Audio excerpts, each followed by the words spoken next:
here we are. We are live, and it's Friday. And you know what that means? That means, well, it's Paranormal Fridays. And anytime you have Paranormal Fridays, that's a good Friday to have. So I am happy to be here with you, and hopefully you are happy to be here. We are going to have a good show. I'm looking forward to it. It's a happy Friday to all you folks. So let me do this. Hello to you folks on TikTok.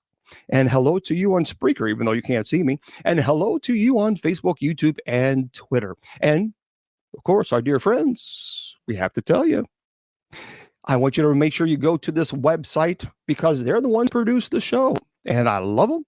And I do talk to Mr. Producer in my ear. Believe it or not, I'm not talking to myself, but you need to make sure you go to a website. And that website is KGRADB.com.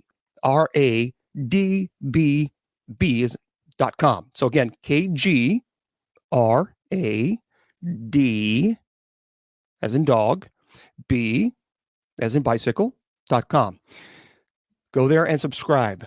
But for folks, listen, it's a great website. They have some phenomenal shows on the website. And yes, yours truly is on the website, and I'm very honored to be there.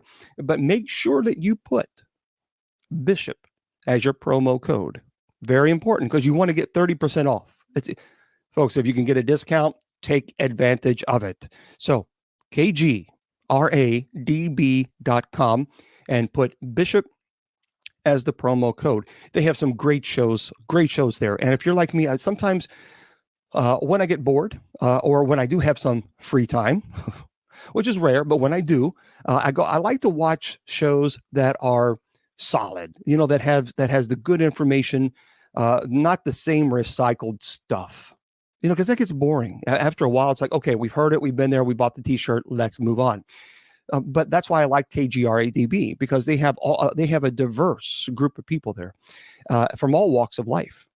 And I really do like the site. So KGRADB.com and make sure you put Bishop as your promo code.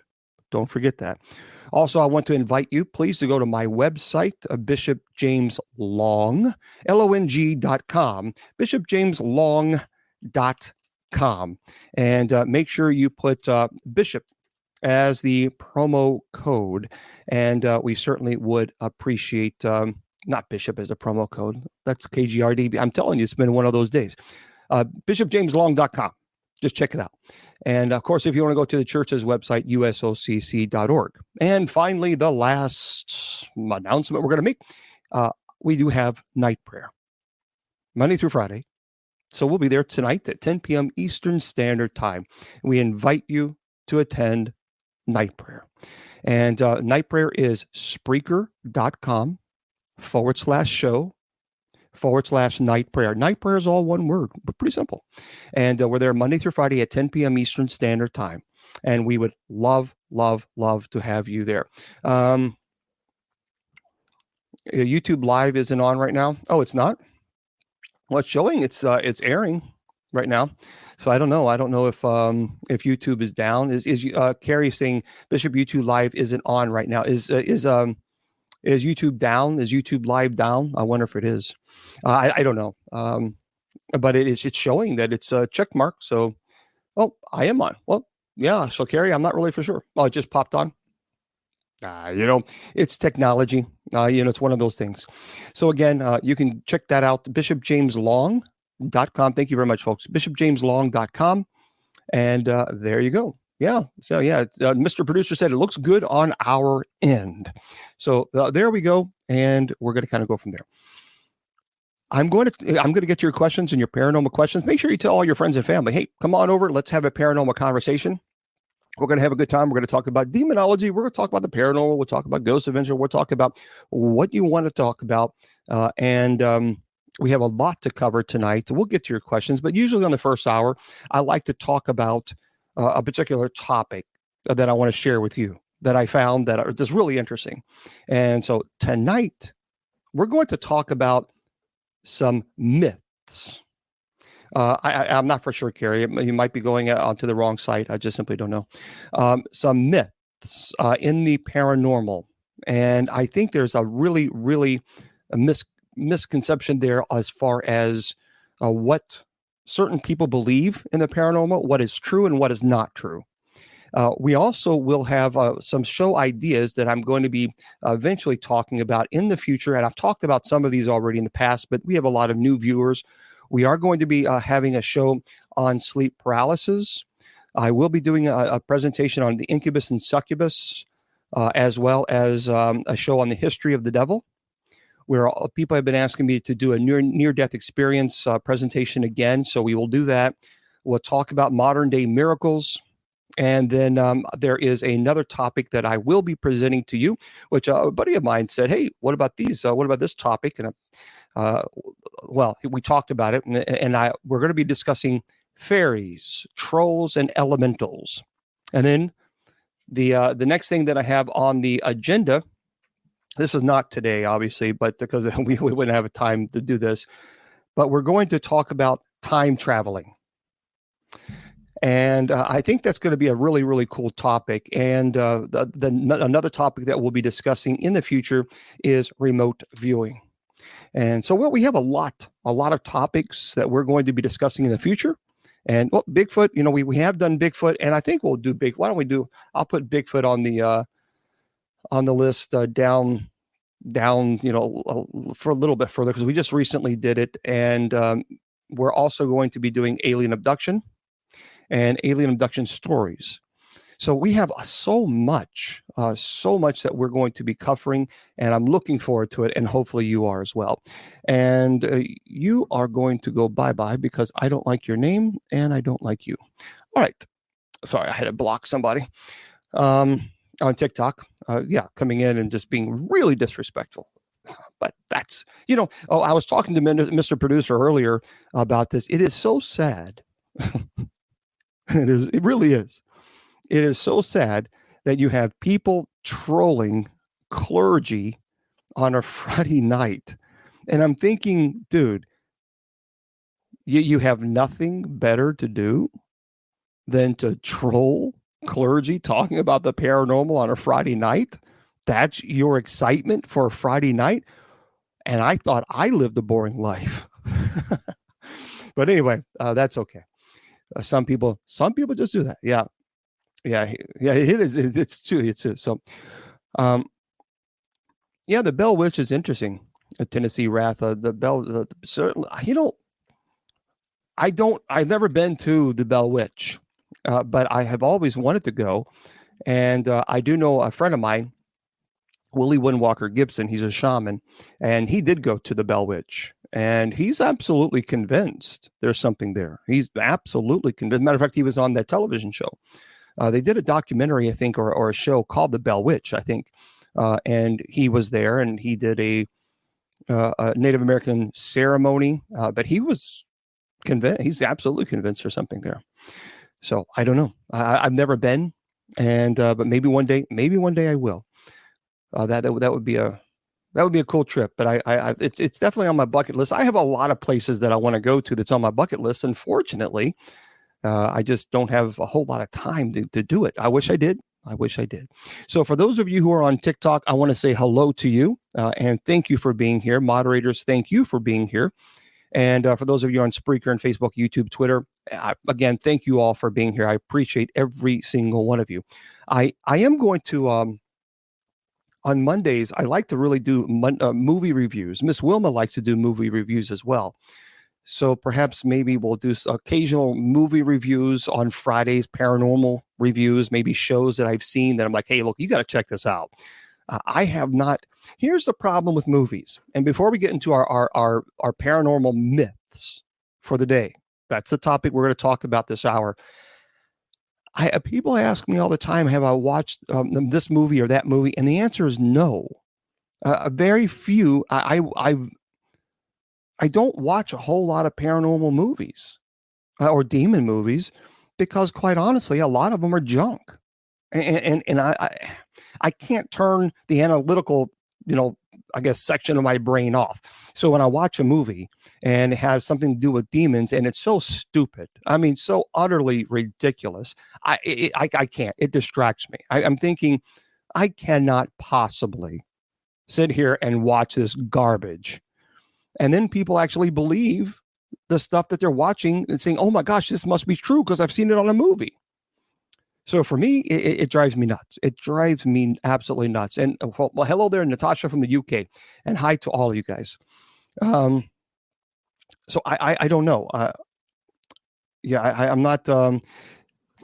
I'll get to your paranormal questions in just a second. I'll throw out. Well, why not?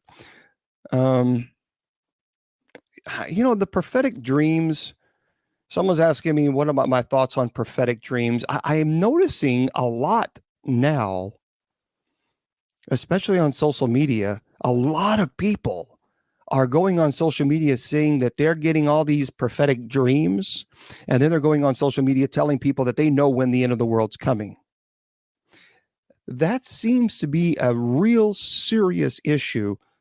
And I don't know if it's because social media has just exploded, but I have a problem with people constantly going on social media. And Jesus told me that the end of the world's going to happen on this date and this hour and this time. And then it's scaring people. And I have a problem with that because Jesus made it very clear that no one, not even the angels, know when the Son of Man will come again. And I find that problematic because, see, here's the problem.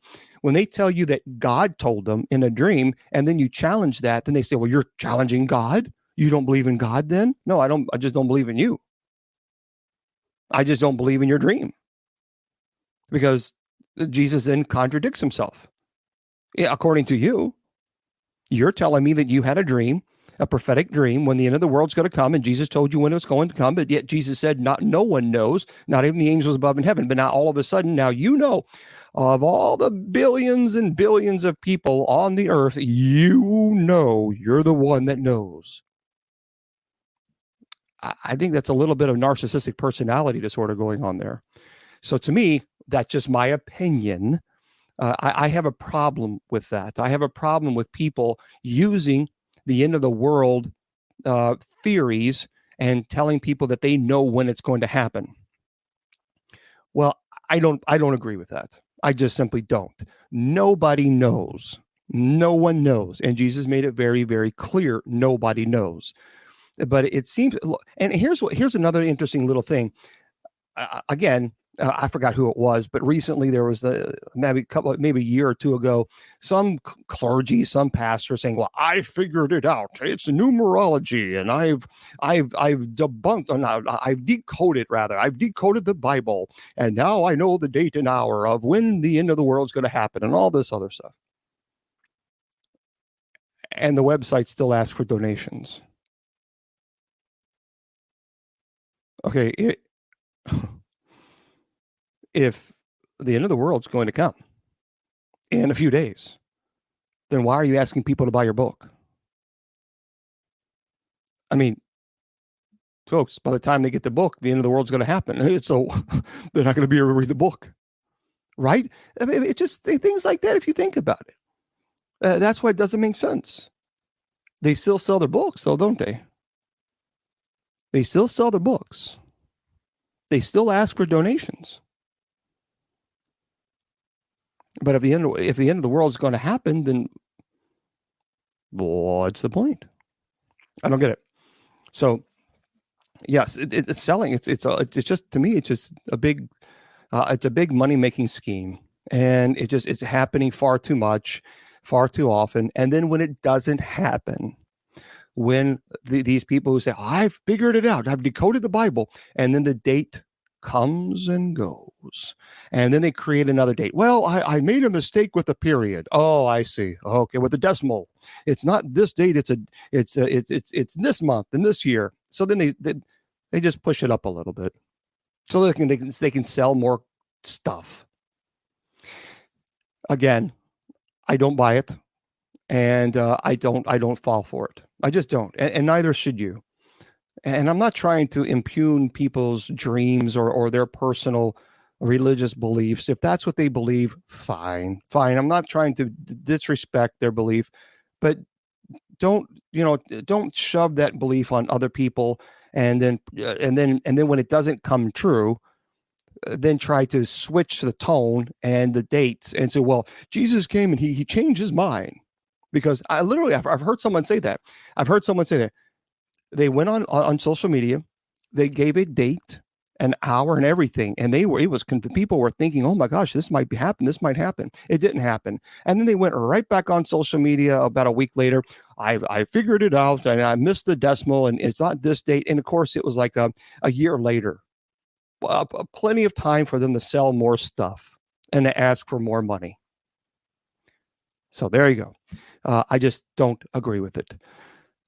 Let's talk about our topic that we're going to be discussing. And our topic today for the first hour, again, as all of you know, on the first hour, I usually like to talk about a particular topic. Oh, yeah. Harold Camping. There you go. Back in, gosh, was it 2012? Man, isn't that crazy? It just seemed like it was just last year or a couple of years ago. It's flying by. I think it's flying by. But I just don't. But it's not just Harold Camping. It's people on social media. I see it all on my feed. I flip through the videos, and then here's another person prophecy. Here's another prophecy. Here's another prophecy. And then what was interesting is one video said, the person said, well, Jesus told me that the Antichrist is going to come from whatever, let's just say Iran. Jesus said, I know for a fact this is prophecy. Do not deny me. Jesus told me this, and I'm telling you, and they were very, very, very emphatic about it, that the Antichrist is coming from Iran. I scroll up, and then another video, another person said, well, God told me that absolutely without question that the Antichrist is coming from China. I mean, come on. So anyway, and then one person actually did a video. Jesus told me that the Antichrist is coming from a country. Well, okay. Boy, that narrows it down, doesn't it? All right. So let's talk about myths in the paranormal. Myths in the paranormal. We're actually going to do a presentation on angels this Sunday. This Sunday, we're going to be talking about the archangels. And so at 8 p.m. Eastern Standard Time when we do Bible study. And so I invite you to join us this Sunday at 8 p.m. And then we're going to kind of go from there. So my buddies at the Travel Channel put this really great article together. And I wanted to present this to you because I really thought it and I liked it a lot. Aaron Sagers said this: there are paranormal myths in the paranormal community. And I want to share this article with you and see what you think. I am really curious about your thoughts on this. Do you think these are paranormal myths? Okay. And he says this: just because the paranormal is the realm of the unexplained doesn't mean there isn't an explaining to do. Humans have always sought to give definition to the world around us and even to the worlds that may be beyond us. And as a result, over the course of millennia, we have developed countless theories and told endless stories within the realm of the paranormal pop culture. And there have even been a lot of misconceptions that have taken root in the public's consciousness. Believe it or not, even when dealing with mysterious realm of ghosts and aliens and creatures, there are some things we can fairly confidently label as false, he says. So to clear up some incorrect assumptions about the unexplained, let's take a look at the top 10 paranormal myths. Okay, so number 1, paranormal facts exist. Statement. Well, the term paranormal applies to anything currently beyond the range of scientific explanation. So anyone who claims they have access to the rule book of the paranormal and that they know of a foolproof way of making a ghost go boo is probably a charlatan or about to be pretty famous. Plenty of researchers, including reputable scientists, have compelling theories about unexplained phenomena that are attempting to apply those utilizing the scientific method, but so far, paranormal facts don't quite exist. So that's what he says, paranormal myths. But I can understand what he's saying. I completely understand. But here's some things that are unexplainable. I have, in many times when I've done investigations, I would have EVP digital recorders, and I can tell you with 100% without question that I was by myself in a room, and that's valid and verified. And when I asked a question, I didn't hear anything. And when I played it back, I got an intelligent answer to my question. So to me, when paranormal facts exist, he says that's a myth. I don't know about that. I don't know. What do you what? I don't know if that statement is a myth, because there are things that I have experienced that I cannot logically dismiss. I can't. I've seen the contortion of the body when a person is possessed. I can't logically explain this. Or the screeching or the mimicking of a voice. Those things are, you have to look at a different perspective of things, of saying, well, sometimes science cannot explain everything. So the question is paranormal facts exist? Do you agree with that statement, or do you think that's a myth? I have seen evidence of paranormal activity that actually you can't explain away. And one of those things is, in fact, EVPs that I've captured. EVPs are electronic voice phenomenon. And let me just play this. I played this before. So hold on with me. Let me just do this. Hold on. Let me see if I can. Okay. No one was with me. No one was around me. The other team members were there, but I was at the gates of Hell Cemetery. And I was there, and I know who was there with me and who wasn't there with me. I captured an EVP that clearly, to me, is a paranormal fact, evidence that you cannot logically dismiss. You can't. You can't say, well, it was your stomach growling. No. This. Is there anyone here?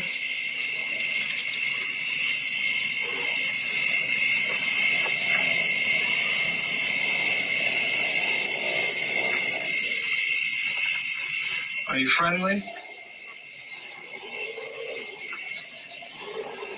Okay, that to me, that's paranormal. That is evidence. I didn't hear anything. There's not a disembodied growl. There was nothing there. It's not a frog, because I would have heard it. That's not a frog. That would be a possessed frog. And I knew something was there. I knew something was evil. I could feel the presence of the demonic, but there was nothing. I couldn't hear it. There was no. People say, well, it could have been a bear. I'm in Kentucky. Okay, but we do have black bear. But a black bear doesn't sound like that. And if it was an animal, I would have heard it. I didn't hear. I heard nothing. Nothing. But I do know something was there. Same thing for this. So when you hear something like this, I don't know if that can actually be. Let's see. Hold on. I was at Eastern Cemetery, and I've talked about this before. I'll turn my microphone so you guys can hear this. I was in Eastern Cemetery in Louisville, Kentucky. And this place, for those of you who don't know, you definitely need to check it out, to Google it. It was crazy. And Eastern Cemetery, the caretaker actually buried people on top of one another. So he would actually take the coffins out and then rebury, people in the same place. It was terrible. And he was arrested and obviously did some prison time. But I went there and I said, "Do you know who I am?" Because I just wanted to see a name. And I played this before. And I said, do you know who I am? Now, I didn't hear anything. I heard nothing. But when I went back to the car and then I played it and I plugged it up to my car so I can hear it, boy, when I heard it, I was stunned. But listen to it. This is interesting. I said, do you know who I am? Do you know who I am? Now, I'll play it again. Do you know who I am? Okay, so I played it several times over and over, and when I had because I have noise canceling headset, and I turned it up, and to me it says Seth. That's what it says. Now, for those of you who say, well, Seth is a demon name. No, it's not. Seth was a third child of Adam and Eve, so it's a biblical name. But I don't know who Seth is. Have no idea. I don't know. But I know that that's evidence. And to me, I don't know. As soon as I said, do you know who I am? I get a name. Do you know who I am? And you see, it's hard because you're only getting it, you're getting it kind of not in the best. Obviously, I'm playing it on my phone, and you're getting it through a microphone. But when you actually listen to the head noise canceling headset, and you can actually hear Seth. You can hear the whole word. Something's there. Now, people are immediately going to say, "What's a demon? Demon? Demon? Demon? Demon?" Well, yeah, I guess that's what your that's your opinion. But I didn't feel a demonic presence. I didn't feel that. So I don't know. Here's another thing. My buddy Steve and I, I went to a seminary with him. He was my best friend. And we went to the gate, not the gates of hell. Well, we did, but on this one, we went to Eastern Cemetery. And we were by the crematorium.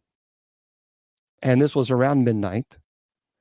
And we both felt very uncomfortable. Now, we had been there many, many times, and we never felt uncomfortable there at all, ever. But that night, something was weird. Something was very strange that night. And so we went there, and I didn't even feel comfortable leaving the safety of the car. So we got outside of the car, but I didn't feel comfortable getting out of the car. But we did, but we stayed by it. And then I even said, I had the recorder, I said, something just doesn't feel right. So listen to what it says. We are literally standing next to the safety of the car. I don't feel that it is safe at this point in time to move away from the car at the moment. Okay, so I'm playing it again. We are literally standing next to the safety of the car. I don't feel that it is. Now, some people say, well, that's an owl that has laryngitis. I mean, that's not an owl. Again. We are literally standing next to the safety of the car. I don't feel that it is safe at this point. Now, I will tell you something, folks. Number one, people say, well, that was an animal. We would have heard it. That's pretty loud, and it was pretty close. So if it was an animal, we would have heard it. Common sense, folks. Common sense. So we heard nothing. It was deathly quiet. I mean, it was eerie. It was just eerie. Well, yeah, I'd love to, Anthony.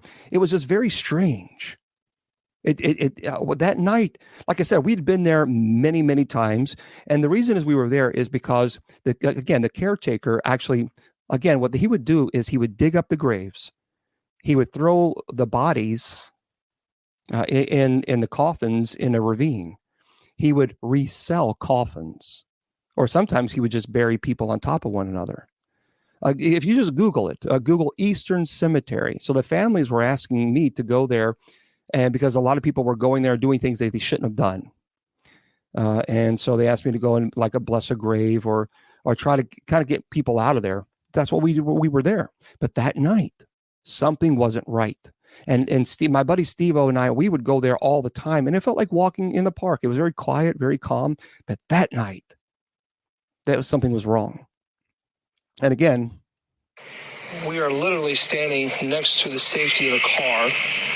I don't feel that it is safe at this point. And actually, if you hear it, if you listen to it with the headsets on, there's something. It's saying something. I don't know what it is. I can't hear behind that screech, but there's something there. But that was clearly something that was not good. That was not good, and I think for me that was. So when people say, "Well, it's all you can't prove," well, I don't know. I don't know if that's true. The second myth, according to my buddy, and again, Aaron writes some great things, but he says ghosts only come out at night. Well, that's true. That's a myth. That is an absolute myth. There's this myth that ghosts only come out at nighttime, and that they never come out during the day. Well, this is what he says. There are a lot of reasons to ghost hunt at night. The world quiets down as the day fades away. Some locations only let you enter after the close of daytime business hours. It's much creepier at night. He also says, more importantly, it's the best time to play with your sweet night vision camera. But if you want to chase ghosts, you can just as effectively do it during the day. And according to most paranormal researchers, in fact, it might even be more effective time because that's when the dead were probably most alive. Well, I don't know necessarily about that part, but I do agree. There is a myth that investigation really only happens that they only come out at night, and that's just simply not true. That's not true at all. I've never been a fan ever of the term ghost hunt. I don't like. Well, some Allison, some are, some are not. Some are blessed, some are not. I've never been a fan of the term ghost hunt. You're not. What are you hunting? It's not like you're hunting food. To me, I've never been. I just find that to be a problematic term. So to me, I don't like it. I don't like it. I don't like the term. Now, people will say to me all the time, well, all ghosts are demons. And they say there's no such thing as ghost. They're all demons. Well, again, I've said this a million times. That's not true. That is not true. And again, I will remind people for the 100th millionth time, Scripture talks about that. I hate this darn thing that keeps auto adjusting. This auto adjust on my stupid computer driving me nuts. It doesn't do it. It only does it when I do StreamYard. That's the only time that it auto adjusts. When I do StreamYard, the darn thing auto adjusts my microphone and just leave it alone. I want my microphone where it is. But anyway, it keeps auto adjusting. It keeps putting it down. I wish it stopped doing that. And there's no way to fix it. I've tried to change the preferences already on Google. It just won't do it. But anyway, on Matthew chapter 14, verse 26, remember when Jesus was walking on water, it says the disciples saw him and said, it's a ghost. Also, Luke chapter 24, verse 36 through 51, after Jesus was crucified, and they said, look, they were frightened because they said it's a ghost. And then Jesus even said, look at my hands and feet, ghosts, see who I am. A ghost don't have flesh and bones as you see that I have. So that tells us that Jesus even acknowledged that ghosts exist. Because again, if ghosts did not exist, Jesus would have said, ghosts don't exist. And it also tells me that the disciples had the concept of ghost. So I don't believe that all ghosts are all demons. I just simply don't believe that. I believe that our loved ones can visit us. That is absolutely something that I believe. And I believe that as a person who investigated 35 years ago was my first time that I investigated Waverly Hills in Louisville, Kentucky. So yeah, I do believe, I truly believe that ghosts do exist. I have been this auto thing doesn't stop. I have been in situations where I did not feel threatened and there was paranormal activity. If you are in the presence of a demonic entity, you're going to feel it. There is no misinterpreting. It is overwhelming. You cannot You cannot confuse a human spirit that is present versus a ghost. You cannot confuse the two. I'm sorry, demon. You cannot confuse the two. And I have been into lots of locations where there was paranormal activity. It wasn't violent, but I was absolutely convinced it was a human spirit. As a matter of fact, I did a prayer for the individual who had passed, where the family thought it was a family member. And I did a prayer. I did an absolution of sin. I prayed for their intercession of their guardian angels to help them. And let me tell you something. It was one of the most profound experiences I've ever had in my life. I was there with a family because they would constantly say that there was a smell of their perfume, a certain cologne. Things would move, but it wasn't violent. And they just wanted that person to be at peace. So I went to the home and I prayed for the repose of the soul. I did a prayer of absolution, asking for the intercessory of the guardian angels. And their air conditioner wasn't working that time, and it was hot. It was hot. It was like 95 degrees in that house. And as soon as I did the prayer of absolution, it was a chill that we all felt. I mean, and we did a temperature drop. It was almost a 30-degree temperature drop, and it was profound. It was absolutely, but it was not violent. It was not aggressive. It was quite beautiful, quite beautiful. So I am not. I know I can tell you that there is a difference between a human spirit versus a demonic entity. And for those of you who are paranormal investigators, you know what I'm talking about. You know that as well. I'm not telling you anything that you don't know.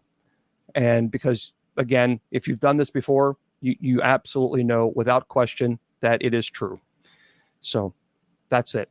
There's another, here's a myth that he says, a paranormal myth. He says there is no physical evidence of Bigfoot. And Aaron says that's a myth. So listen to this.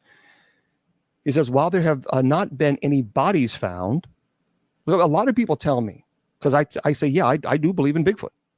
And they say, oh, that's stupid. There's no physical evidence of Bigfoot. Well, Aaron on Travel Channel says, oh, yes, there is. So listen up, everybody. While there have not been any bodies found, Bigfoot researchers claim there is quite a bit of physical evidence to suggest the creature does exist, including hair, blood, tissue, tracks, and yes, waste.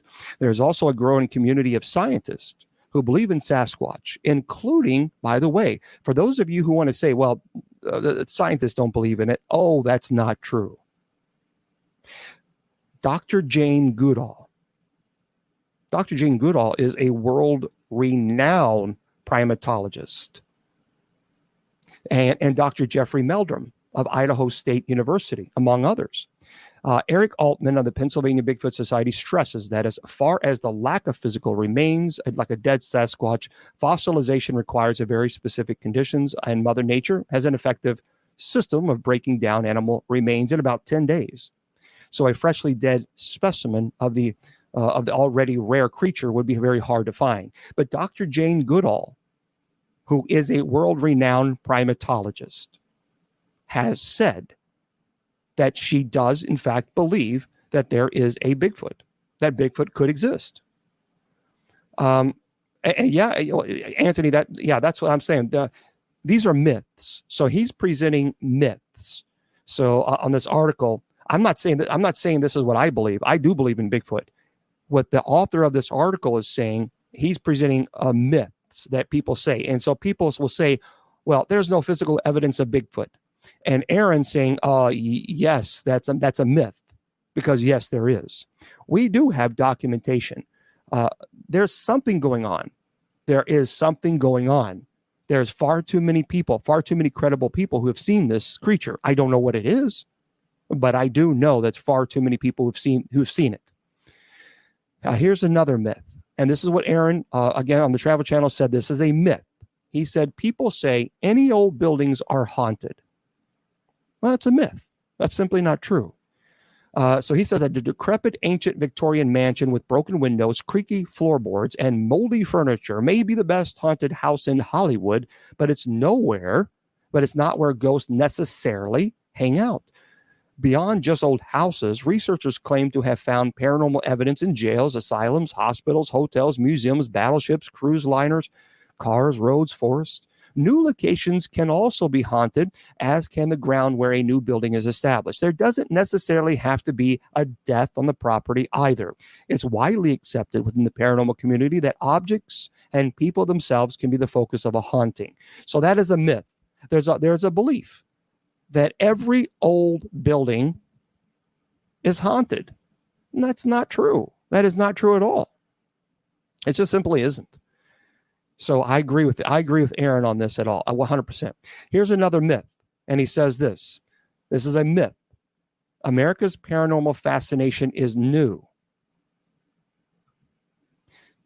He says a lot of people are saying, well, this whole paranormal thing, it's all brand new. This is a fad. Well, Aaron says, no, that's a myth. And I agree with him. Although the paranormal has become quite popular with the arrival of investigation-based reality show, which is true, that's a true statement, America's fascination dates back to the origins of the nation. The paranormal peaked in the United States in the mid-19th and 20th centuries with the introduction of spiritualism. It's a religious philosophy that espoused that communication with the spirit world is positive. Mary Todd Lincoln, by the way, Mark Twain, Harry Houdini were among the American celebrities who became part of the paranormal conversation.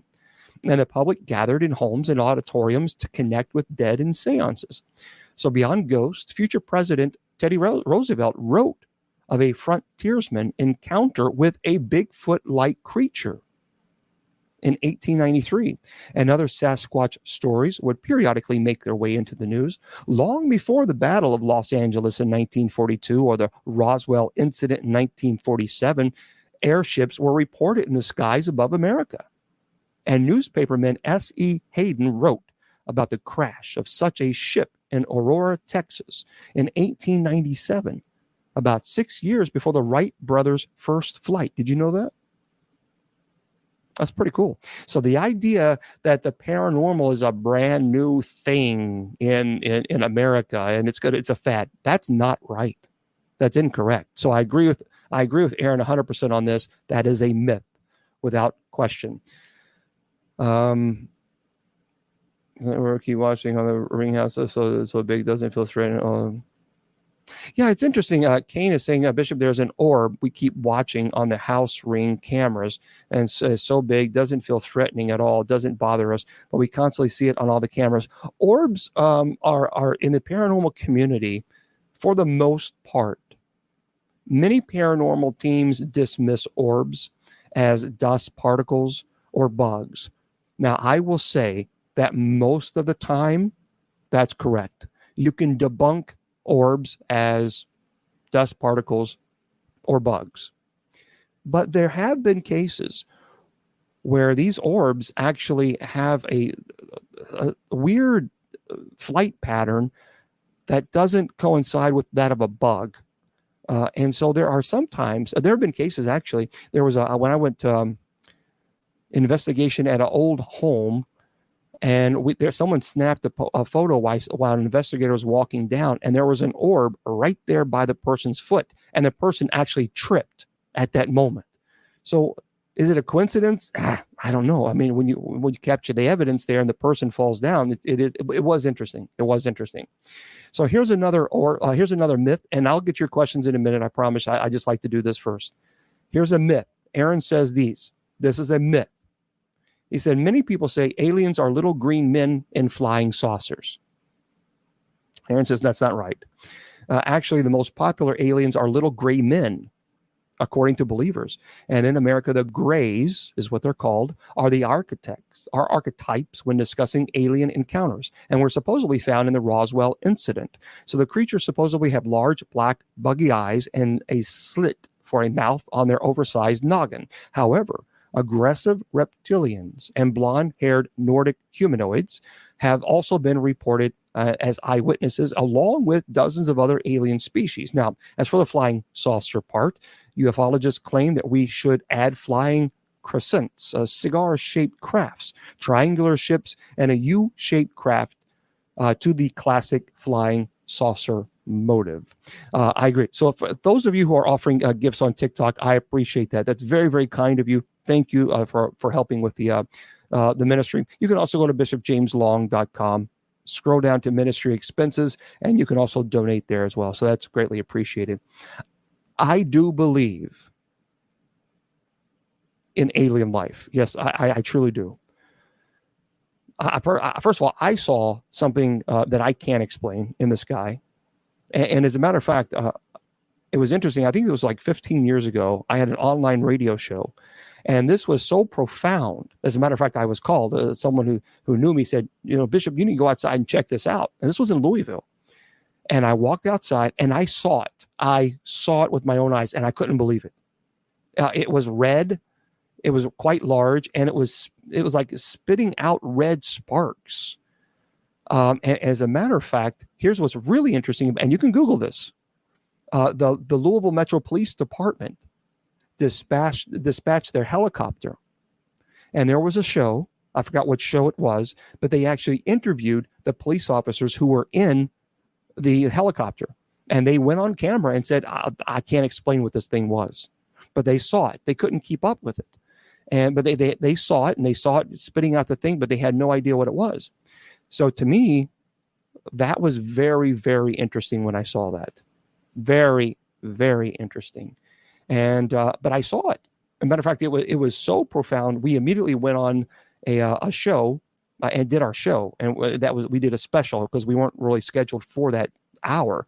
But I saw it. Debbie, you think you saw the yeah? But check it out. The police department actually dispatched their helicopter to chase after this thing, and that was the night that we saw it. It was crazy. It was really, really crazy. I didn't do I know Art. Yeah, I know of Art Bell, but I didn't do his show. But I did Coast to Coast with George Norrie several times. All right. Here's a myth that he says, and again, these statements are myths. He says some people says no one still believes in vampires. That's what he says is a myth. I agree with him. That's not saying that I believe in vampires. I'm just saying the myth is when people say no one still believes in vampires, well, that's not true. Aaron says this: the bloodsuckers from folklore have enjoyed a nice comeback in the paranormal pop culture in the last few years, but they never completely went away in some societies.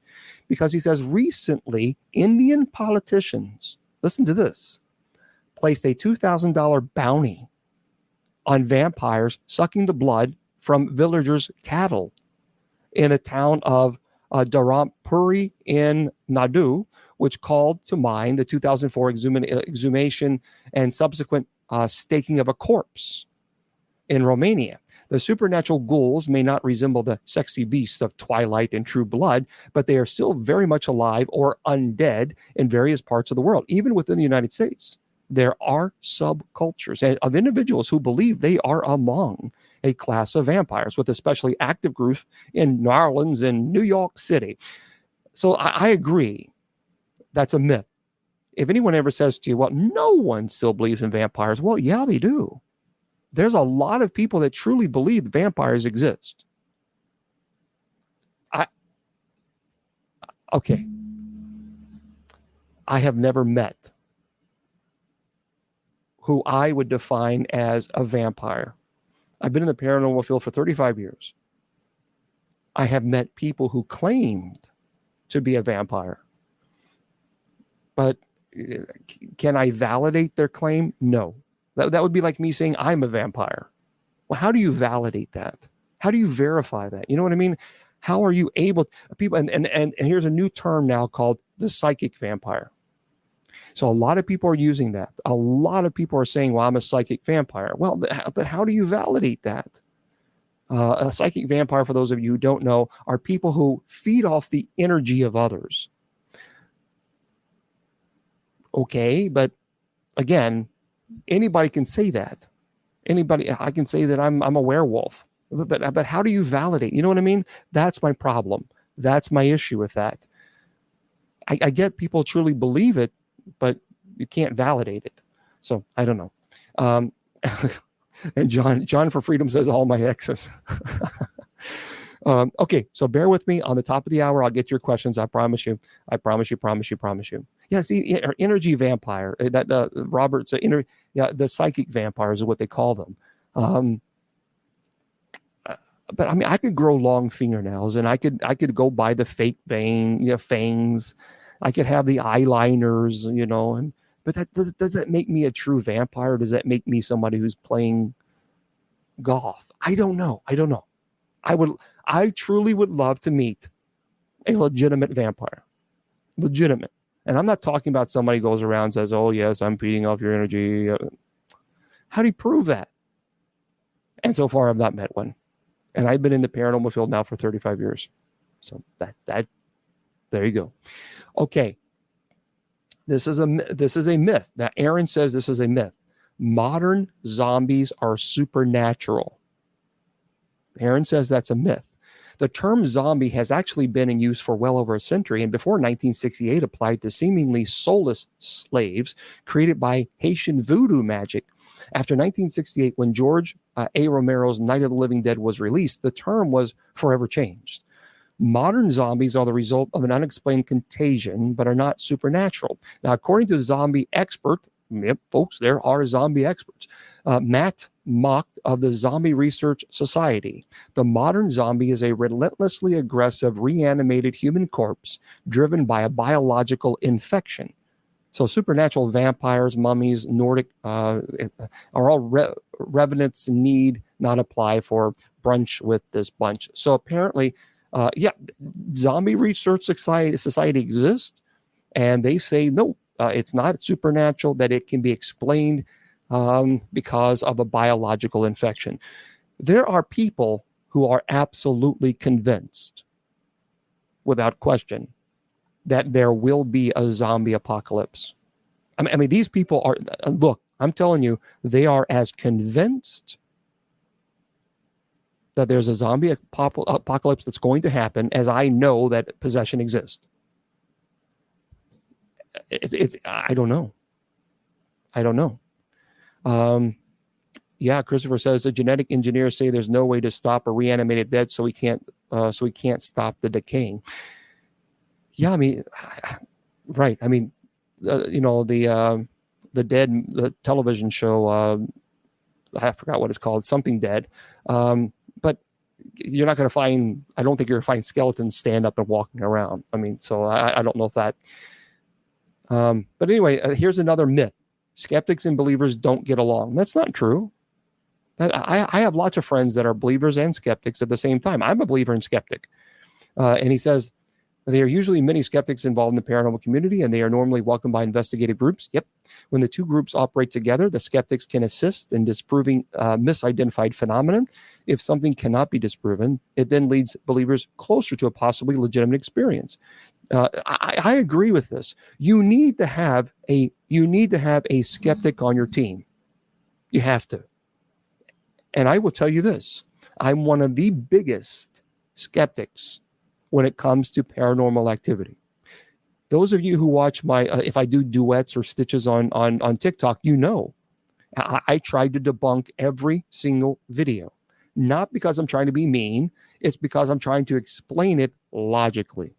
And then there are some videos that I think, okay, this is interesting.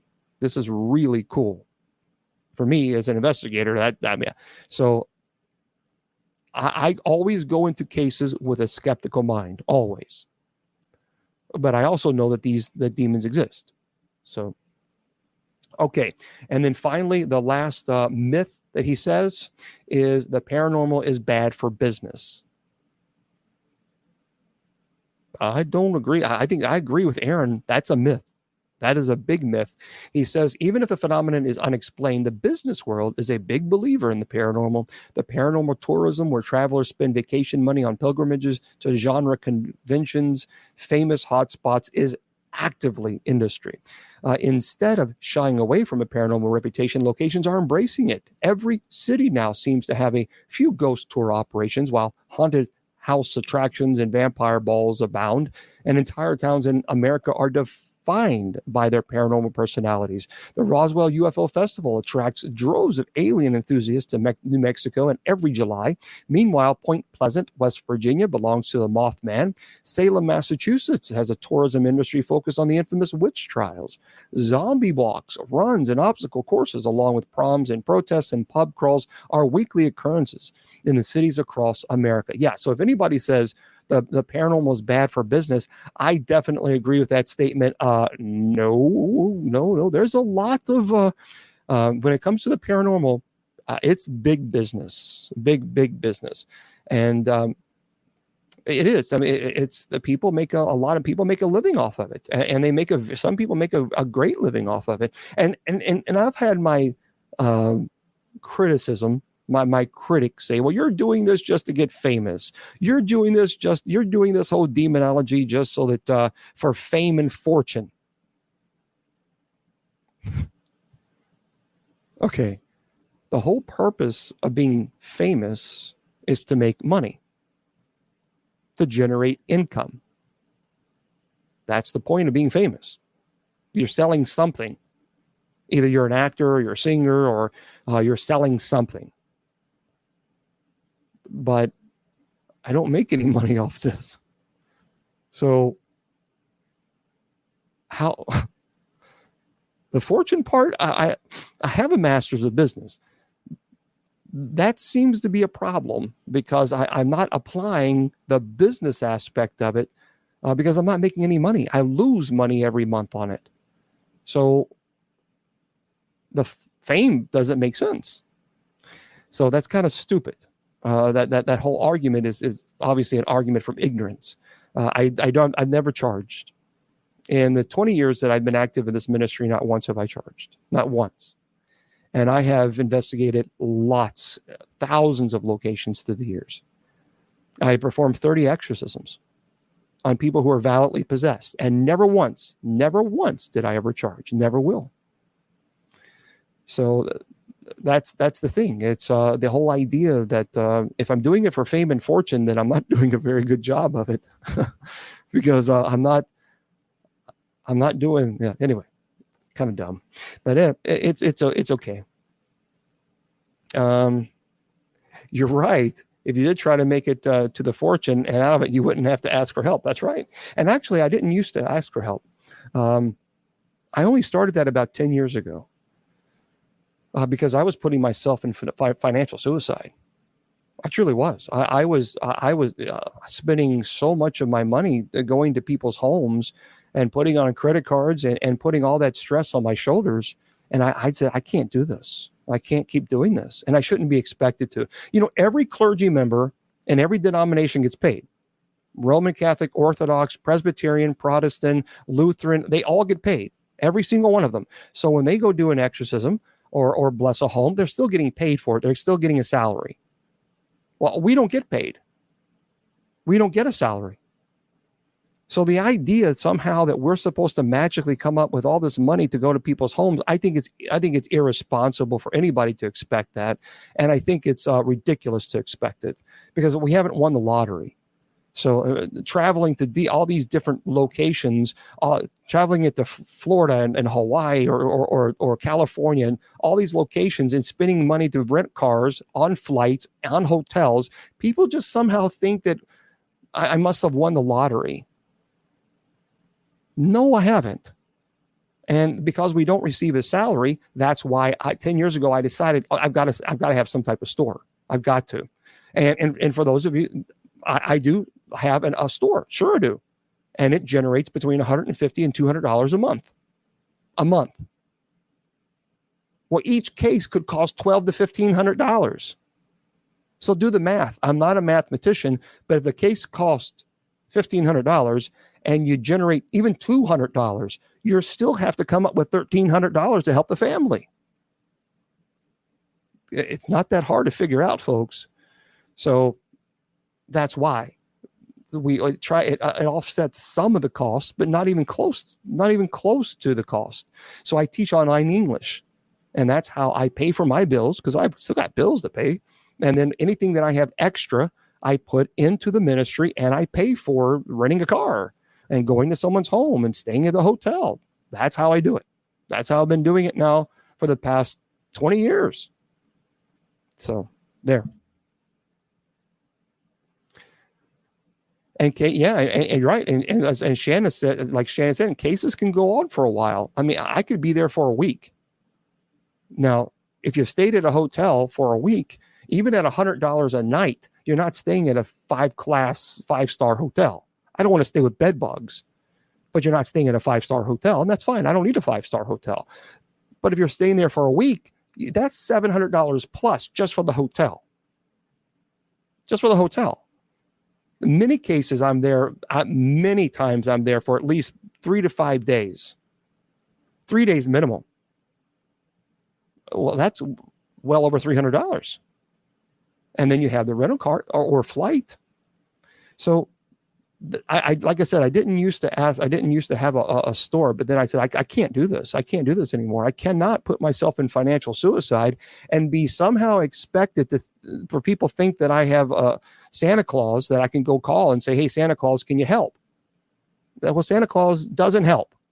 And I don't have a money tree in the backyard. So for the people who don't, well, you have a store, you're fake. Well, then shut up and go sponsor a trip. Go sponsor a case, and then I won't have to have a store. Anyway, yeah, you're right. I would love to have an RV. That actually I've thought about that, but they're so expensive. A Facebook user said you need an RV. I actually looked into that, but I think that would be a very smart thing to get, but they are pricey. They are really, really, really pricey. And there's no way I can't even get the families in Florida, let alone, spend $15,000, $20,000 on an RV. I wish I could, but I just can't. Okay. So, yeah, it is pricey. And then of course, gas, my goodness, you have to pay a lot of, no, I don't need a new one. You're absolutely right. But what I don't also want is I don't want to use one that has a lot of problems and then breaks down. And then I have all these repairs that I have to pay for. I mean, I can't even get to people's home in Florida, let alone spend $10,000 on an RV or even $5,000 on an RV that's going to break down just 2 days later. So yeah, it's just, what do you do? Okay. We keep pushing forward. And like I've told this to people before. I'm very transparent in everything that I do. I'll answer your questions. I'm very transparent, sometimes at a fault, but I am. And the hardest part of doing this ministry, I've said this a million times, the hardest part of being an exorcist and not getting salaried or not having a church to pay for these expenses, the hardest part is telling families, I can't get to you. That's the hardest part. That's what truly makes this ministry so emotionally taxing, is telling families, I can't get them, sorry. And then it upsets me, because then you have people, thank you very much, Michelle. And then you have people that are charging for exorcisms and who are famous, and, they charge all this money and they have all these fancy watches and have private planes and have mansions. And it's irritating to me, because when I see that, and then I struggle just to be able to get to a family's house in Florida, that's frustrating for me. That's very frustrating. But we push forward. We push forward. So anyway, yeah, that was awesome. I've never seen for those of you who don't know, I never seen, there was a humpback whale. When people offer gifts, and keep in mind also on TikTok takes a real big chunk of your gifts. I didn't know that. But when you offer gifts on TikTok, they take a huge portion. a huge portion. So it's probably best that if you're going to offer gifts for ministry, it's best just to go to the website. That way, 100% of that, besides just the PayPal minimal fees, it's best to do that. So just a heads up on that. And that's Bishop James Long. So if you want to help, Bishop James Long, LONG.com. Scroll down to ministry expenses, and there you go. Okay, doke. Yeah. Oh, yeah. You're right. They take 70%. That's a lot. 70% is a lot. And so that's that's a shame. But anyway, yeah, PayPal's best. Just go to Bishop James Long, bishopjameslong.com, and scroll down to ministry expenses, and there you go. That's the best way to do it. Yeah, I know. Okay, so let's get to your questions, because I know a lot of you have these questions, and I've been talking about from TikTok. Yeah, 75%. Yeah. It's what are you going to do?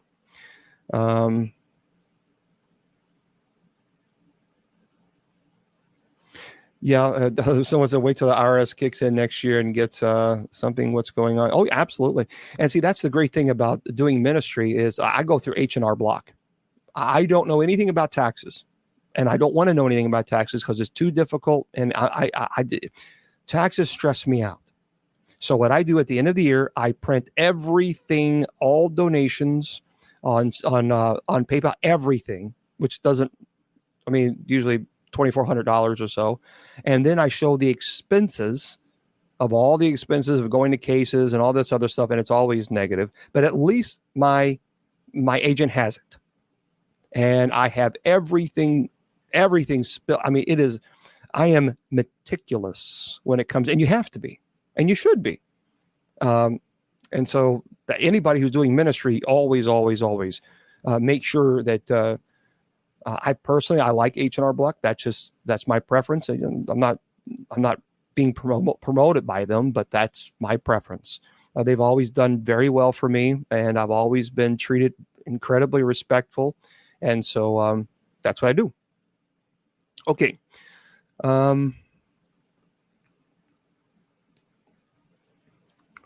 Okay. So let's get to some of your questions, and then we can kind of go from there. The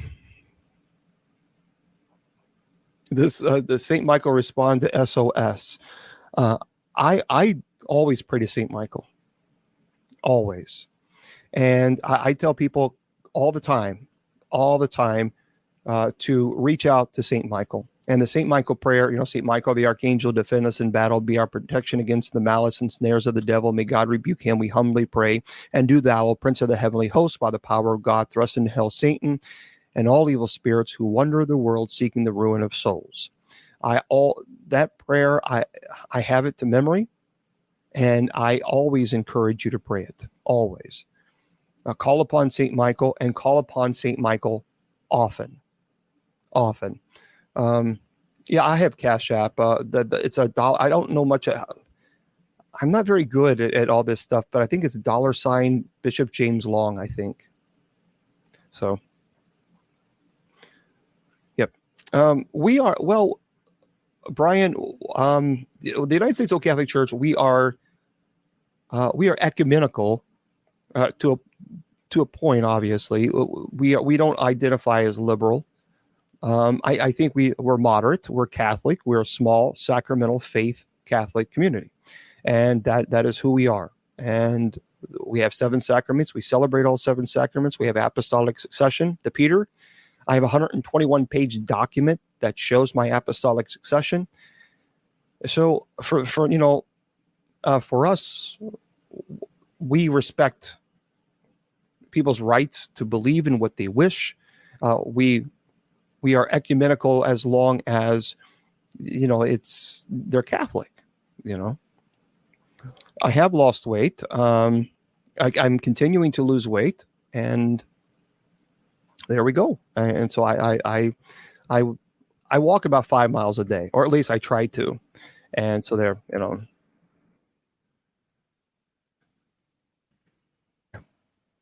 Okay.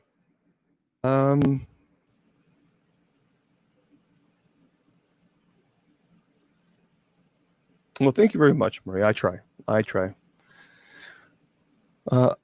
Yeah, Brian, I am welcoming everyone has the right to be treated with respect. I reject any doctrine of exclusivity, but that doesn't mean anything and everything goes. But I'm not here to judge anybody. In the church community that I belong to, we are allowed to be married, or we can be celibate, we can be single. I have chosen to take the vow of celibacy, and that is just a personal choice that I have made. I'm called to live a celibate life, and so that's okay. That I've devoted my entire life to this ministry. I'm not a part-time. I'm not doing this part-time. I am all in. And so for me, I've 100% devoted to this ministry, and very much married in a sense to this ministry. So we don't require celibacy, but I am. Yeah, I right now, Kane, I have several cases right now in Florida, but I just can't get there. But I'd like to go for a couple of these cases, but we'll, see what I have to do. Okay. Why do some possessions take years instead of instant? Well, thank you very much. Well, that's pretty well. Thank you. Okay, let me just remember, demonic entities exist outside of time and space. So remember, in death, outside of this realm, time and space does not exist. And so demonic entities, while it may take a long time, let's say take 5 years, or maybe 20 years, maybe you've done something in your teenage years, and then all of a sudden now the demonic entity approaches and causes problems, causes havoc. You got to remember, from a demonic entity's perspective, it's a blink of an eye, because they don't exist within time. They're not restricted within time and space. With us, it could seem 20 years. It is 20 years. We have a body. So for us, we're restricted to time or space. So demonic entities are opportunists. They are going to attack you when it's the best opportunity for them. So, for example, they will attack you when you're most vulnerable. And whether it be when I've said this before, when you lose your wife or your husband, or you lose your job, or you're depressed, or you're lonely, whatever it might be, the demonic entities will then attack back. They're going to attack when you're vulnerable. And that process for each person is different, because the stage of oppression that you're referring to, when it's attacking the intellect and will, could last for some people a month, could last 4 or 5 months, 6 months. Each person is different. And so there is no, well, how many months does oppression take? Well, in the 30 cases that I have done, I have not found a single answer to say, okay, well, oppression takes 4 months. I've not found that to be true at all. Okay. Well, see, here's the problem. That's one of the reasons Melissa is saying, does the Catholic Church perform the rite of exorcism on any denomination? That's one of the reasons why I joined the United States Whole Catholic Church. When I studied for the Roman Catholic priesthood, I knew that I was being called to serve as an exorcist, even when I was in the seminary. I had talked to the Archbishop about this. The goal was eventually for me to go to Rome. But I really wanted to be able to minister to everyone, regardless of the religious affiliation. That was important for me. That was very, very important for me. And so that's one of the reasons why I joined the United States Whole Catholic Church. So for me, I'll help anybody who comes to me in need. And I do. I have not met the Pope, no. But we certainly acknowledge the Pope. He's the Bishop of Rome, respectfully. I do not believe that Pope Francis is demonic. I do not believe that Pope Francis is the Antichrist. These things are just so stupid. It's really stupid. I mean, just, it gets to a point. These conspiracy theories have gotten so dumb. I mean, just idiotic. And then people buy them hook, line, and sinker. I mean, I just don't understand it. Pope Francis has devoted his entire life to serving the poor. His entire life. to fighting corruption in government in South America. This man has given his entire life to fighting for those who have no voice. And it just irritates me when people start attacking him and saying, oh, the Antichrist and all this stupid, idiotic things. I find it so offensive, so offensive. But again, people just buy anything these days. And I have a problem with that. So, yeah, Brian. I do believe in modern day miracles. I do. I certainly do believe that miracles still happen. A miracle is happening now. We're all talking. We're all gathering. Your brain is listening to the conversation. Many times we take things for granted. Sometimes we do, and we forget that the fact that I can. That's a miracle. That's a miracle of life, and it's so easy for us to overlook things that we just sometimes take for granted. And because sometimes we want big, grandiose miracles, and we gotta always pay attention to the smaller miracles as well. Yeah, healers. Well, thank you, Debbie. I'm very, very, very skeptical. Now, that doesn't mean that I don't believe. That just means I'm very skeptical. Because I happen to know that a lot of these healers, these pastors who do all these healing sessions also expect a payment. So you have to pay a certain amount of money. There's one particular where you had to pay $10,000 to get up on stage. Well, that's simony. So I don't believe in that at all. Okay.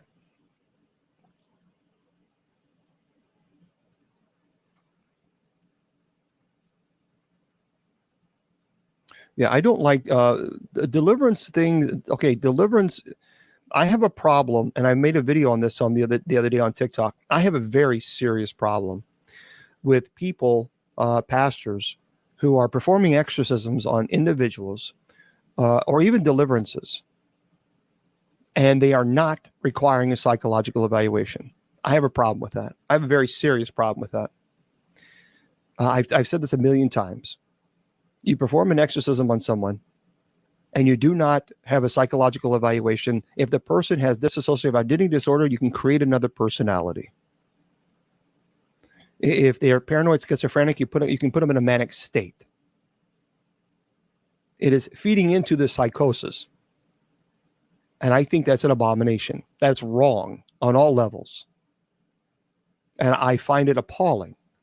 Very appalling that people are using this as entertainment hour, or they're using it to promote their church so they can get more people to come to it, so they can get more collection in the collection plate. That is an abomination. That's heretical. This should not be done as entertainment hour. This is a private matter between the individual and God, and the priest in this case should never sensationalize. Never a deliverance or an exorcism, under no circumstances. I just find it appalling. I find it appalling. And it bothers me greatly that people will take advantage of other people's suffering just so they can get likes on YouTube or social media, or get a buzz. People start talking, oh yeah, did you hear about this? Did you hear about that? Let's go to this pastor. And then these pastors, and I use that term loosely, are just using this for entertainment. Or they're using it as a way to promote their church so they can get more parishioners. No. Jesus makes it very clear there's false prophets. And there are false prophets today, and there will be more false prophets tomorrow. And that's just the way it is. It just makes me, it irritates me. Because if I had a family member, if I wasn't served as an exorcist, and if I have a family member, and let's say that they were legitimately struggling, let's say they were struggling with a demonic case. Okay, fine. And then some pastor calls them up on stage and start, doing his mojo, and then whatever. and then plastering it all over social media. Now, my loved one who think that they might be possessed, well, let's say that they are. Now they have to relive this. Now it's all over social media. You see, this to me is disturbing. That is disturbing. And I don't like it. I don't like it at all. People ask me a lot about the scariest exorcism that I performed. Understand, folks, that there's a difference between what's called the minor rite of exorcism and the solemn rite. The minor rite of exorcism, it is an exorcism that's performed on a demonic entity or malevolent spirit that has infested itself within a home or building. I've said this a million times. You do not perform an exorcism on a building. That doesn't exist. That's stupid. It doesn't happen. You can't. You bless a building or home. You don't perform an exorcism on it. You perform the exorcism on the demonic entity that has infested itself within the home. Now, that's what happens with the minor rite of exorcism. The solemn rite is an exorcism that is performed on an individual who is validly possessed.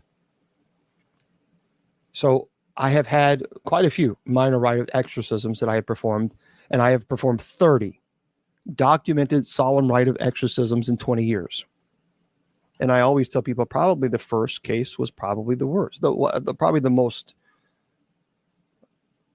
Because again, I've talked about you can study it and you can read it and you know all the theology as much as you can, the theology behind it.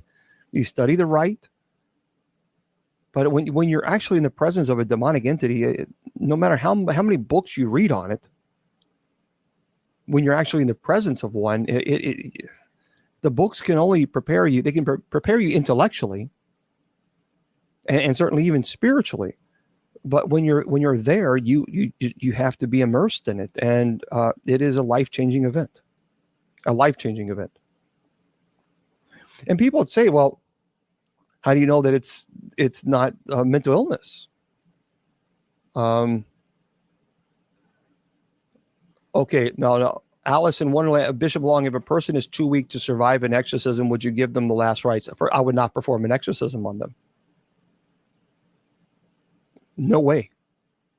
Because if I did, and the person died, I could be charged with involuntary manslaughter. See, let me make this very clear. This is not playtime. And anybody who, if you're gonna troll and you're doing this for fortune, I've already talked about fortune. How can I do this for fortune if I don't charge? Performing an exorcism on someone is very dangerous, incredibly dangerous, and here for a variety of reasons. When under the stage of oppression, the person's intellect and will are being attacked. Their will, that's oppression. Obsession is when it attacks the intellect. And it is a violent stage where the person can no longer fight.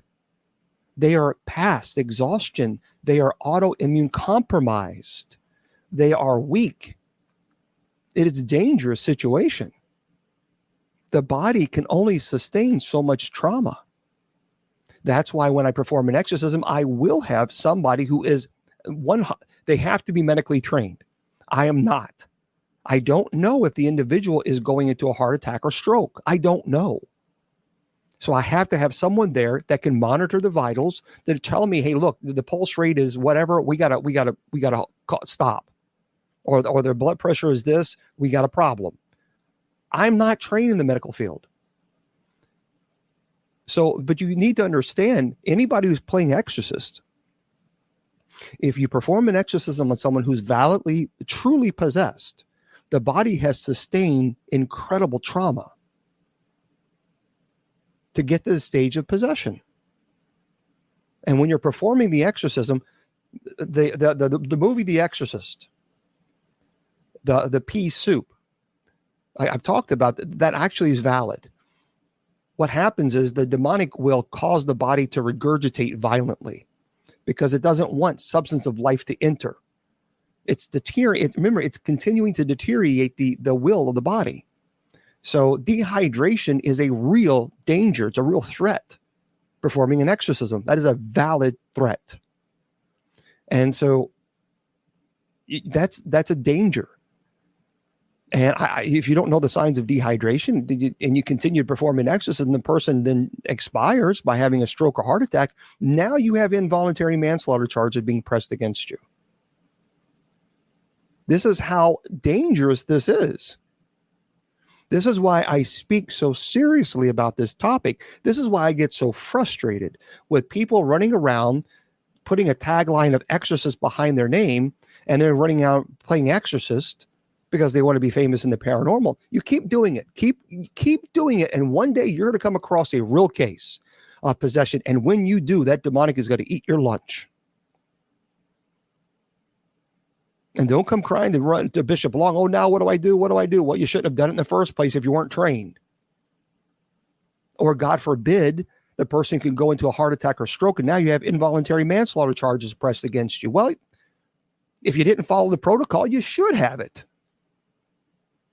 Because it's negligence. I will not. And I don't care how much someone offers to pay me. People have actually, Bishop Long, can I be a part of your this? Can I do this? I don't give a rat's behind how much money someone offers me. I will not, under any circumstances, affiliate myself with anybody who is not pastoral. If you are not pastoral, I want nothing to do with you. You will never, ever, never be a part of my ministry. It will be a cold day in hell before I ever allow anybody who is not pastoral to be a part of my ministry. It will never happen. Never. Because every person that I go to, I look at that family as my family. Those are human beings who are struggling. This is not entertainment hour. This is not, let's have fun and let's sit back and watch, eat some popcorn and drink some soft drinks. That's why it really ticks me off when someone says to me, oh, Bishop Long, can I please tag along during an exorcism? Well, hell no, you can't tag along during an exorcism. I'm not your entertainment hour. I'm not your entertainment so you can sit back and eat popcorn, while somebody is struggling here, struggling to survive because a dirty, rotten, low-life, egg-sucking dog has attacked this person, and the family members are in torment because they're seeing their loved ones being in torment, and now you want to sit back and watch this as entertainment? Boy, shut up and go to church. And then ask for forgiveness. Don't come to me asking me if you can tag along during an exorcism. Hell no, you can't tag along during an exorcism. I'm not here to entertain you. An exorcism is not here for entertainment. And I am damn tired of people using exorcism to entertain people and doing this on social media. Let me tell you something. I will jump off a bridge before you will ever see me performing exorcism on camera. I have been offered television shows. I have been offered very good money. Matter of fact, I told you this before. I was at a paranormal conference. It was in Illinois, a room full of people, and I was talking about demonology.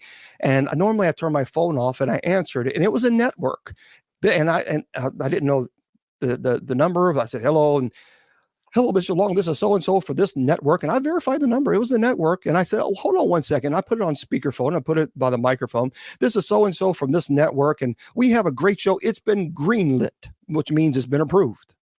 All you got to do is sign up. I said, well, what's the show? Tell me about it. So I'm having my little phone here, and they tell me, well, what we want to do is we want to follow you while you're performing an exorcism on people. And then we can show people and we can teach people how real this is. And they were feeding all this crap. They were feeding all this. Oh, we want to do this so you can show people that it's real and that you should take it seriously. And here I am thinking, you dirty, rotten, low-life, egg-sucking dog. How dare you sit here and try to tempt me with money to try to convince me that you're doing this for the right reason? You ain't doing this for the right reason. You're doing this because you get ratings, you get a lot of money. That's exact. So anyway, I told us, so that's what you want to do. Oh yeah, we'll guarantee $15,000, $20,000 an episode with a guaranteed 6 episode. And if it picks up for second and third season, we'll put you as one of the producers. So that means you get a lot more money. I said, so this sounds pretty good. So I'll be a producer and $120,000 for the first season. And this is all in front of a bunch of people. for their first season at 120,000 guaranteed with a pickup possibility of second season as a producer. Oh yeah.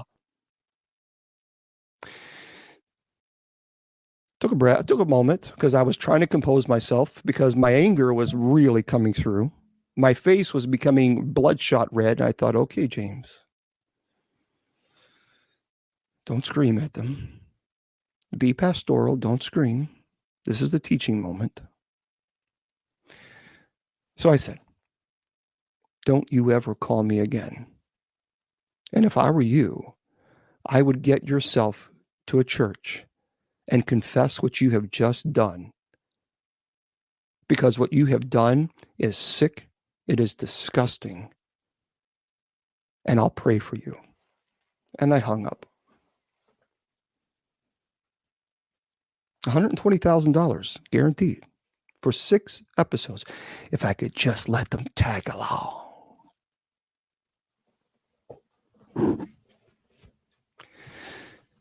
Hey, why don't you do this? Why don't you tag along with me and go to church? Why don't you do that?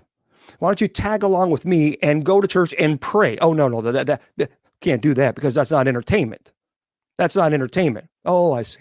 So praying is not entertainment, but watching somebody struggle in front of you, struggle to survive because some demonic has attacked this person. And I don't care if you believe in demons or not. I'm not here to prove to you that demons exist. Let me make that clear to everybody. I don't care if you don't believe in demons. I don't care.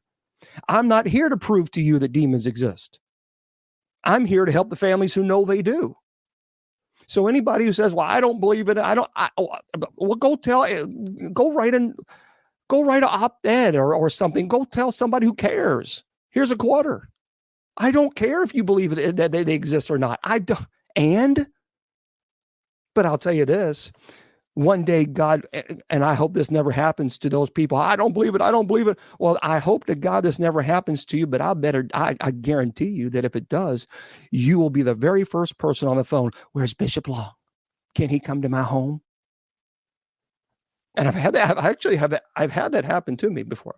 Somebody was one of the worst critics about 15 years ago. Horrible critic. And they were all, Bishop Long is a fake. He's a fraud. He's doing this for money, even though, again, I don't charge. He's doing all this. So he would go to these conferences and he would go to these places that are allegedly, demonic in nature. And he'd go and start, come on, demon, I dare you to do something. I don't believe in you and all this other. A year later, I get a phone call from his sister. Bishop Long, I know that this person has been harassing you and all this, but we have a problem. We don't have a problem. We don't have a problem. You have a problem. Well, but and I because she was a part of this little parade attacking Bishop Long. She was a part of this little group. And now all of a sudden, her problems are becoming mine. No, Shanae. That doesn't work that way. This is not Bishop Long's problem. This is your problem. Now, if you're going to come to me in the church and you're going to ask for church, then you're going to do it, but you're going to do it respectfully. And then you're going to go to God and apologize by attacking one of his clergy members publicly, by verbally assaulting. I don't want to hear your apologies, but you need to go to God and apologize to God. So anyway, the person, she contacted me and told me all this thing, and that person ended up having a possession. And I got involved because I believe in being pastoral. And there was one person that actually sent me death threats. Death threats. It was so bad that they had to hire police officers to be around 4 police officers in Indiana. 4. Because people were sending me death threats. Why? Because I help people for free? I'll tell you why. Because the devil is hard at work today. And you want me to prove that demons exist, sending clergy death threats. sending an exorcist death threats to the point where they had to hire police officers to be around me in Indiana, a paranormal conference, because the death threats were really serious. I mean, they were legitimate. And you want me to prove that demons exist? Come on. But I will make this clear to you, and I'll make this clear to anybody.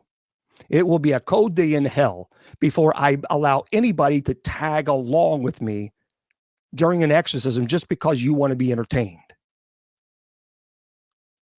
Because there is no such thing as a tag along. There's no such thing as that, folks. It doesn't exist. It's ridiculous. And anybody who says it does is not trained in it, because there is no tag along. You can't sit there and watch and be entertained by it. It's not entertainment. Because if you're in the presence of a demonic entity, you're no longer tag along. But guess what? You're now involved. Because now the demonic has now you who just want to be entertained for the entertainment hour, now the demonic is very aware of you. So there is no tag along. I would never allow that.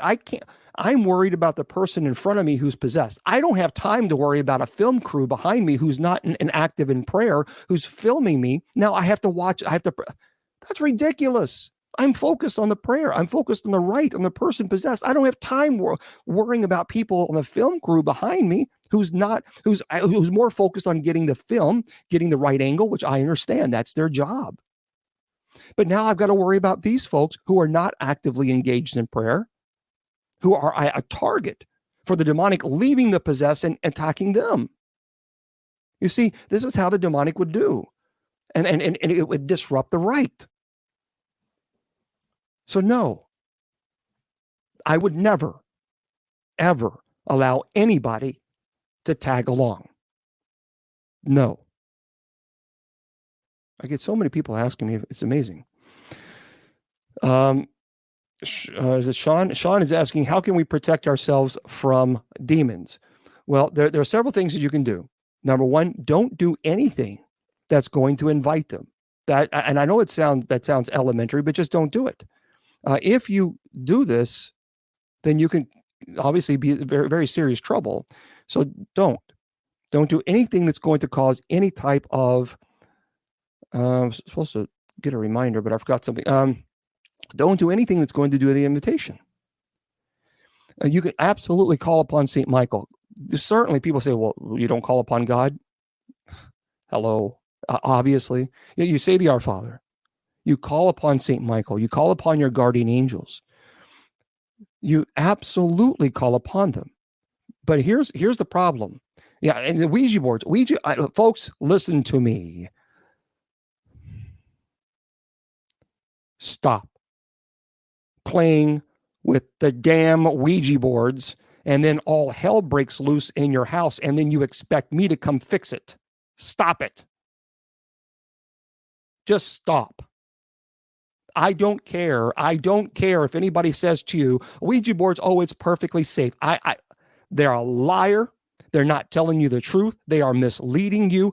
Don't watch videos. Don't watch live videos of anybody playing with the Ouija board. And if you do, and then all hell breaks loose in your home, don't come crying, oh, boo-hoo. Well, you shouldn't have done it in the first place. So this is what... Folks, just leave it alone. Why is it so hard for people to get? Leave it alone. Stop playing with the Ouija board. Just stop. Because what people do is they start doing all this stuff. They start summoning. They start doing that idiot, stupid lesser key of Solomon crap, which is a flake. And then they start summoning demons. They start playing with Ouija boards. They start doing all this stupid stuff. And then all hell breaks loose in your home. And then you expect me to come clean it up like a cleanup person, like it's supposed to be. I'm supposed to do my magic wand. And then all of a sudden, poof, it goes away. It doesn't work that way. Sometimes I could work a case for years. Do you understand that? For years. This is not something that an exorcist doesn't show up and just throw fairy dust on it and then it goes away. It doesn't happen that way. This could be a long-term battle. It's not something that I can just show up and say, poof, and then it goes away. You're right. Yeah, you're right. Ouija boards are not toys. The whole purpose of a Ouija board, the sole purpose of a Ouija board is to make communication with the spirit world. Who in the hell are you talking to? Do you know? If you don't, then stop talking to it. Even better, don't start talking to it. It's not rocket science. It's not rocket science. If you get that stupid thing out and you participate by watching it, because people say, oh, there's nothing. It's so innocent. It's so innocent. There's nothing innocent about a Ouija board. That is an abomination. That is what Scripture talks about. Stay away from that crap. Stay away from it, because you have no way. And don't believe this. Listen to me.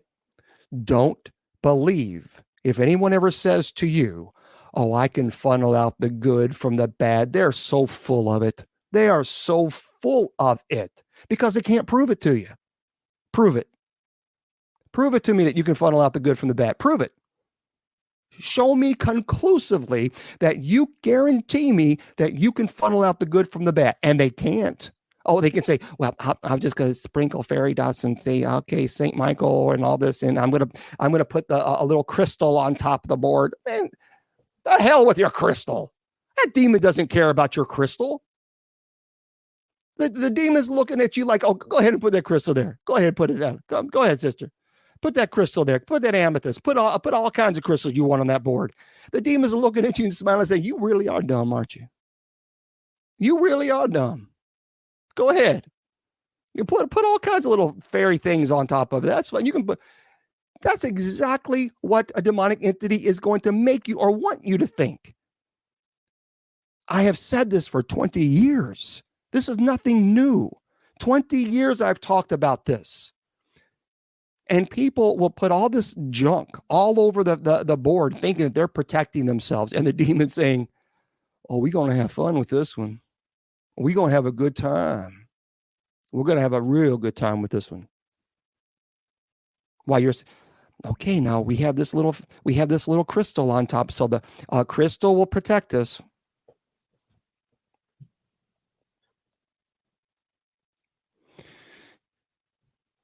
I'm telling you, if anybody ever says that to you, I can funnel out the good from the bad. I can funnel it out.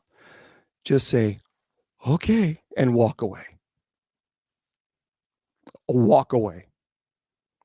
I'm telling you, there was a good friend of mine, Jason McLeod. Jason McLeod.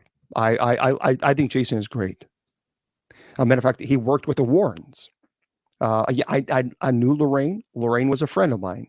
I did not know Ed, but I did know Lorraine. I loved Lorraine. She was a wonderful woman. But I will tell you this. Jason worked with the Warrens, and there's a case that he worked, and it all started with a Ouija board. And it was a violent, very violent case. People always ask me, well, what kind of book? I cannot stress this enough. Folks, you need to go pick up his book. There's 2 books. They are truly, I think, one of the best books I have ever read. Because the way Jason writes, it doesn't take a great imagination. You can actually visualize the scene in your mind. It is one of the most brilliant writing forms he has. It's amazing. And it's called Dark Siege. Jason McLeod. It's McLeod. McLeod. As a matter of fact, since Jason is a friend of mine, I'm going to have Jason on as a guest. And I'm going to ask him to talk about that case. Now, that's what I'm going to do. I'm going to have him on the show because I talked about his books before many, many times, and I'm going to have Jason on the show. Jason will definitely jump on, and I'm going to ask him to talk about and interview and tell. It's a lie. Dark Siege is based on a case that he actually worked. And yep, Dark Siege. Yep, Marshall. That's it. It's just MCLEOD. Jason McLeod. And if you go to Amazon, LEOD. I'm sorry, I'm MCLEOD. I think that's right. Yeah. Go to Amazon and you can check it out. And I'm telling you, folks, I'm the type of person that I sometimes I get distracted because of, I'm busy and I have other things going on. And I will tell you that I couldn't put those books down. I could not put the books down. And I'm typing in Dark Siege. Yep, there it is. Yep, MCLEOD. So you just type in Dark Siege in Amazon. And as a matter of fact, he has 2 books. The first book is Dark Siege, A Connecticut Family's Nightmare. And then the second book, which I read, and that is a very violent succubus case. It's a continuation. A succubus is a demonic entity that attacks you on a sexual nature. It is a very violent succubus case. And again, it's based on a true story, true case. So it's Dark Siege, A Connecticut Family's Nightmare, and Dark Siege, The Nightmare Returns. Absolutely check that out. You are not going, I promise you, you will not be disappointed. It is, I think, in my opinion, it is one of the best books on the topic. The best. Also, I want to say something too. I have I just got something in the mail, and I'm going to be doing a review on that. I'll do it next week because unfortunately we're almost out of time. But there it is. These glasses, for those of you who don't know much about it, there are, and he sells it online, but they're called Aura glasses. And I know it's backwards, but Aura, this is not Jason. This is something else. These are called Aura glasses. And I contacted the owner of these because I wanted to see what was all about, because I saw them on on eBay and Amazon. I thought, what Aura glasses? What is this? And so I sent an email to the person who has them. I said, can you please tell me about what are these Aura glasses? And he says, yep. So he has sent me these Aura glasses. And next week, I'm actually going to do a review on these Aura glasses. Apparently, you can see your aura. You can see, I don't know. I don't know. I'm going to show it. I'm going to unbox it for you. I'll let you see what they look like and give you some history on them. And we're going to go from there. But that's what it is.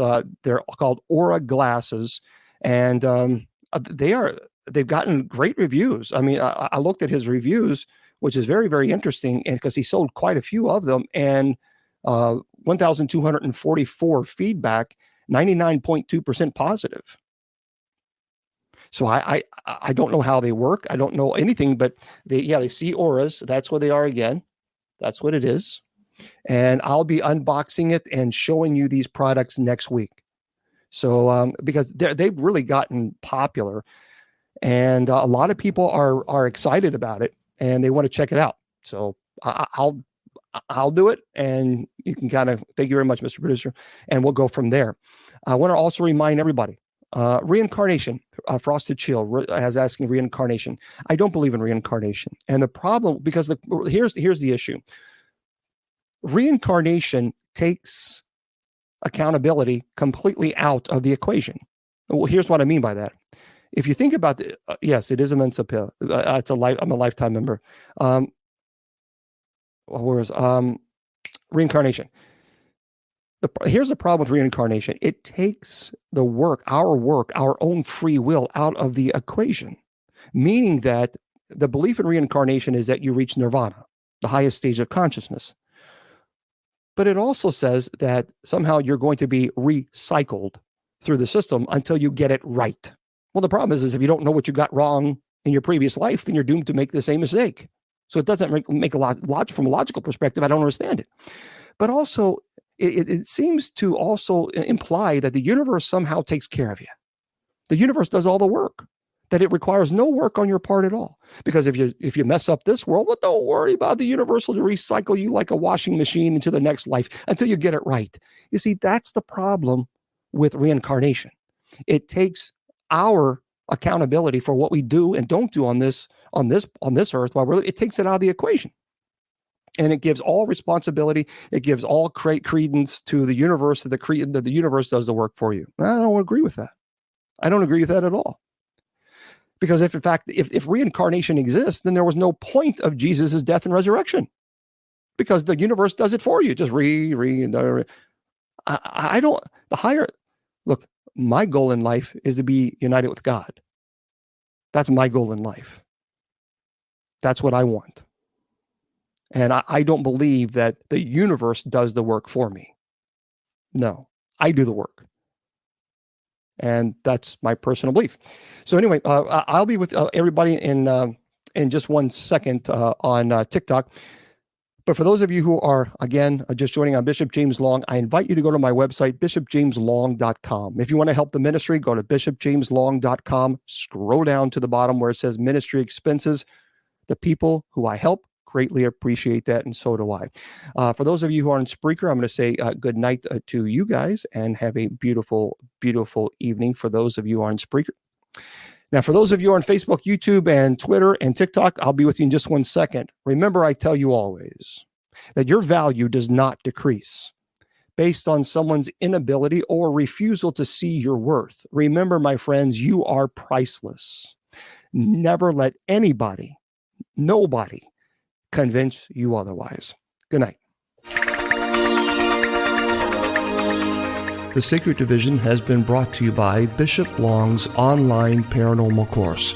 Learn demonology, angelology, paranormal studies, and genealogy. It's 100% online, and you learn at your own pace. Please go to www.bishopjameslong.com and click on the paranormal course link.